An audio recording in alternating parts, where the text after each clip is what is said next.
నమస్తే welcome to current affairs light YouTube channel. ఇవాళ మన క్లాస్లో రీసెంట్గా జరిగినటువంటి కరెంట్ అఫైర్స్లో ఇంపార్టెంట్ కాన్సెప్ట్ నేర్చుకుందామండి. మీకు కనుక మా ఛానల్లో ఉన్నటువంటి వీడియోస్ అండ్ ఎక్స్ప్లెనేషన్ నచ్చినట్లయితే మా ఛానల్ లైక్ చేయండి, షేర్ చేయండి అండ్ సబ్స్క్రైబ్ చేయండి. Welcome to current affairs light YouTube channel. ఇవాళ మన కాన్సెప్ట్ వచ్చేసి బంగ్లాదేశ్ క్రికెటర్ అయినటువంటి తమీమ్ ఇక్బాల్ గారు తన యొక్క ఇంటర్నేషనల్ క్రికెటర్ నుంచి రిటైర్డ్ అవుతున్నట్లుగా తెలియజేశారు అనమాట.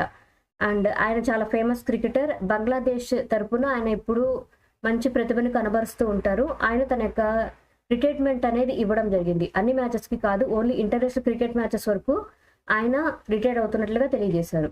సో తమీమ్ ఇక్బాల్, సో ఈయన ఎవరైతే ఉన్నారో ఆయన తన యొక్క రిటైర్మెంట్ని తన యొక్క సోషల్ మీడియా అకౌంట్ ద్వారా తెలియజేయడం జరిగిందనమాట. ఇక మీదట నేను ఇంటర్నేషనల్ క్రికెట్ మ్యాచెస్ ఏవైతే ఉన్నాయో వాటిని ఆడటం లేదు, రిటైర్డ్ అవుతున్నాను అని చెప్పి తెలియజేశారు అనమాట.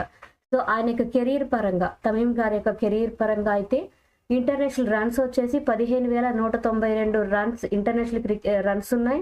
అండ్ సెకండ్ హైయెస్ట్ బంగ్లాదేశ్ అనమాట. బంగ్లాదేశ్ యొక్క క్రికెటర్స్ అందరి యొక్క స్కోరింగ్స్ కనుక చూస్తే ఆయన సెకండ్ పొజిషన్లో ఉన్నారు. అండ్ ఆయన యొక్క ప్రతిభ ఏ విధమైనటువంటివిగా ఉన్నాయంటే టెస్ట్ రన్స్ పరంగా అయితే 5,134 వరకు కూడా టెస్ట్ రన్స్ అనేవి ఉన్నాయి. ఓడిఐ రన్స్ వచ్చేసి 8357 వరకు కూడా ఆయన ఓడిఐ రన్స్ ఉన్నాయి. అండ్ T20 మ్యాచెస్లో చేసినటువంటి రన్స్ ఏవైతే ఉన్నాయో అవి ఎంతంటే 1758 వరకు కూడా T20స్లో జరిగినటువంటి మ్యాచెస్లో రన్స్ అనేవి ఉన్నాయన్నమాట. సో ఆయన తన యొక్క రిటైర్మెంట్ అనేది ఈ మధ్యకాలంలో ప్రకటించడం జరిగింది. 2023లో ఆయన లాస్ట్ ఇంటర్నేషనల్ క్రికెట్ పరంగా న్యూజిలాండ్ తోటి ఒక గేమ్ అనేది ఆడారు. గేమ్లో పార్టిసిపేట్ చేయడం జరిగింది. అది సెప్టెంబర్ 2023 అనమాట.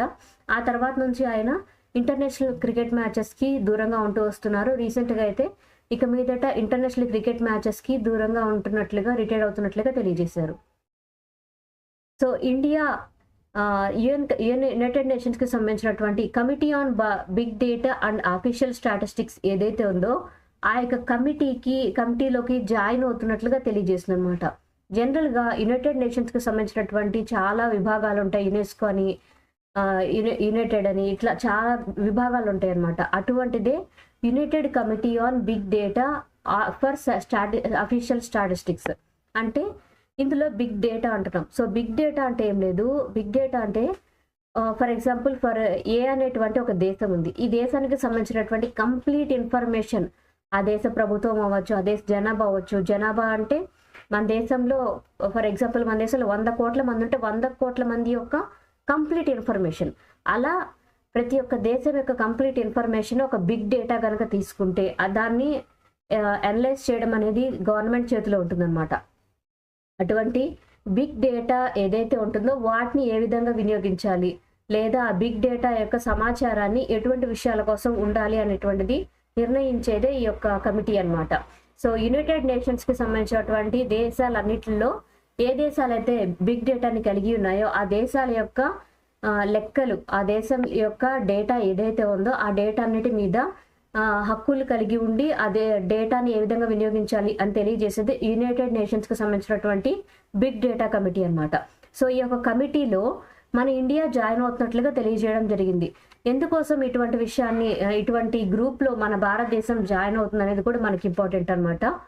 United committee on big data and data science for statistics, ఈ యొక్క టీంలోకి మన భారతదేశం కూడా జాయిన్ అవ్వడం జరిగింది. ఎందుకోసం అంటే మన దేశం కూడా ఈ యొక్క బిగ్ డేటాని, అంటే మన దేశానికి కాదు, ప్రతి దేశానికి ఒక పెద్ద డేటా అనేది ఉంటుంది. So big data nothing but ఆ దేశానికి సంబంధించినటువంటి అన్ని సమాచారాలని కూడా మనం అనుకోవచ్చు.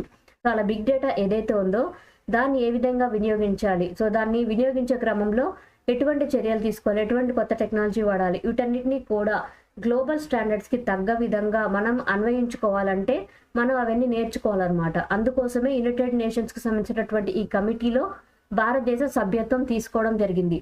అండ్ మన దేశం తరపున ఇటువంటివి జాయిన్ అవడం వల్ల మన దేశానికి వచ్చినటువంటి ఉపయోగం ఏంటంటే మన దేశం ఇక మీదట వికసిత భారత్లో భాగంగా ముందుకెళ్ళబోతుంది. కాబట్టి మన దేశంలో కూడా డేటా ఇన్నోవేషన్ ల్యాబ్స్ అనేవి ఏర్పాటు చేయబోతున్నారు అనమాట. ఏ విధంగా అంటే మన దేశంలో డేటాని అనలైజ్ చేయడానికి డేటా ఇన్నోవేషన్ ల్యాబ్స్ అనేవి కూడా చాలా ఎక్కువగా తీసుకొని రాబోతున్నారు. అందులో భాగంగానే ఇలా బిగ్ డేటా అనాలిసిస్ చేయడానికి మనం ఆ గ్రూప్లో జాయిన్ అవ్వడం కూడా మనకి ఉపయోగపడుతుంది అనమాట. అండ్ ఎక్స్పెషల్లీ మనకి డేటా సోర్సెస్ ఏవైతే ఉన్నాయో ఆ data sources and statistical improvement అనేది తీసుకొని రావడానికి కూడా మనకు ఉపయోగపడుతుంది. ఫర్ ఎగ్జాంపుల్ మనం బిగ్ డేటా అన్నప్పుడు మన దేశంలో మనం చూస్తున్నటువంటిది ఏంటంటే ఆధార్ కార్డ్ అనమాట. సో ఆధార్ కార్డ్ డేటా అనేది మనం ప్రతి ఒక్కరికి ఉంటుంది. సో మన దేశంలో 100 కోట్ల కన్నా ఎక్కువ మంది ఉన్నారు, 100 కోట్ల మంది కన్నా ఎక్కువ మంది ఉన్నారు, అందరికీ ఆధార్ కార్డులు ఉన్నాయి అనుకుంటే ఇది ఒక బిగ్ డేటా అనమాట. ఈ బిగ్ డేటాని అనలైజ్ చేసి వాళ్ళ యొక్క ఈ యొక్క బిగ్ డేటా అంటే ఇంత పెద్ద డేటాలోంచి కొంతమంది మాత్రమే కొన్ని పథకానికి అర్హులు ఉంటారు.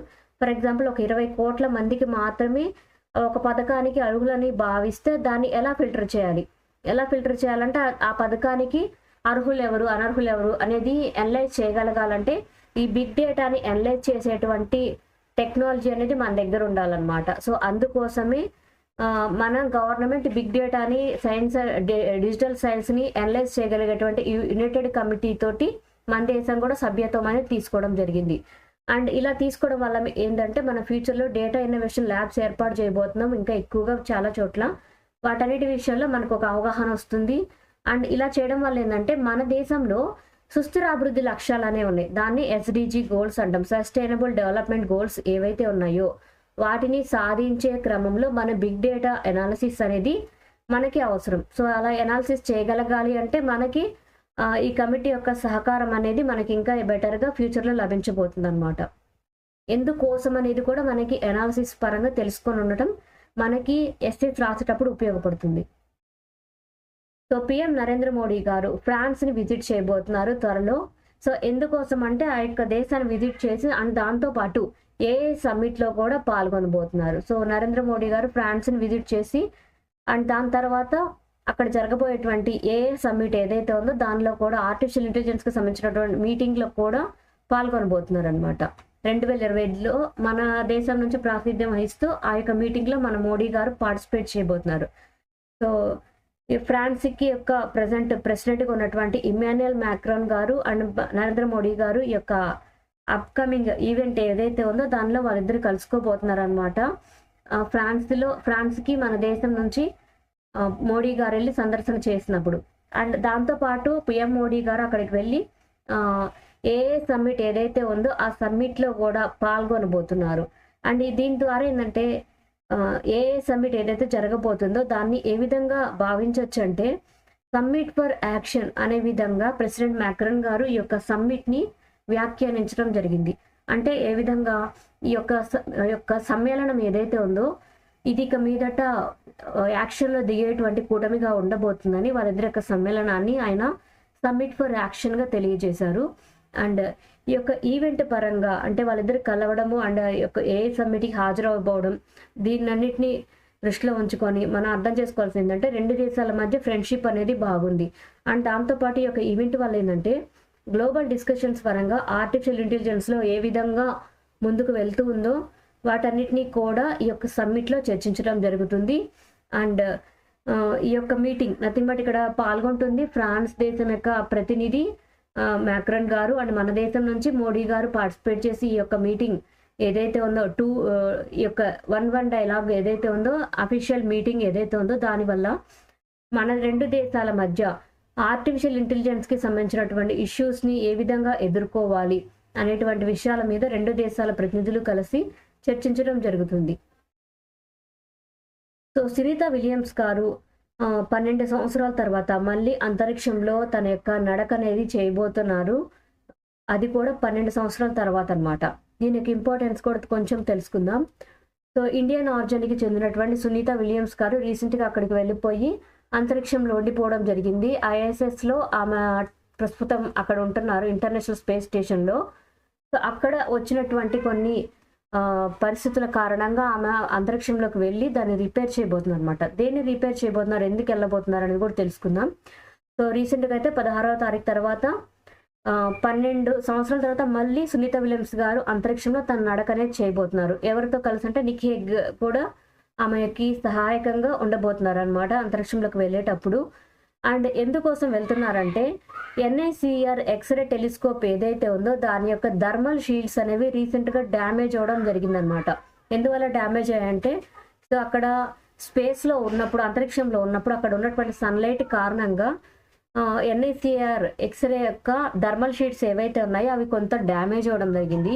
వాటిని రిపేర్ చేయడానికి వీళ్ళు ఇంటర్నేషనల్ స్పేస్ స్టేషన్ నుంచి బయటికి వచ్చి అంతరిక్షంలో ఆ టెలిస్కోప్ యొక్క థర్మల్ షీట్స్ని రిపేర్ చేయబోతున్నారు అనమాట.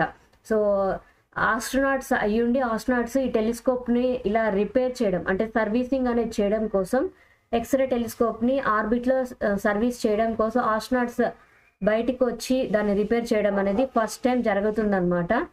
సో మనకు తెలుసు సునీత విలియమ్స్ గారు అండ్ బిచ్ వెల్మోరే గారు వీళ్ళిద్దరూ మార్చి 2025 వరకు కూడా అక్కడే ISSలో ఉండబోతున్నారు. ఎందుకంటే అక్కడ వాళ్ళు వెళ్ళిన పని ఏదైతే ఉందో తిరిగి రావడానికి పరిస్థితులు అనుకూలించకపోవడం వల్ల మార్చి 2025 దాకా కూడా వాళ్ళు ఇంటర్నేషనల్ స్పేస్ స్టేషన్లో ఉండబోతున్నారు. సునీత విలియమ్స్ గారు అయితే 12 సంవత్సరాల తర్వాత మళ్ళీ ఒకసారి స్పేస్లోకి అడిగిడి తన నడక అనేది చేయబోతున్నారు.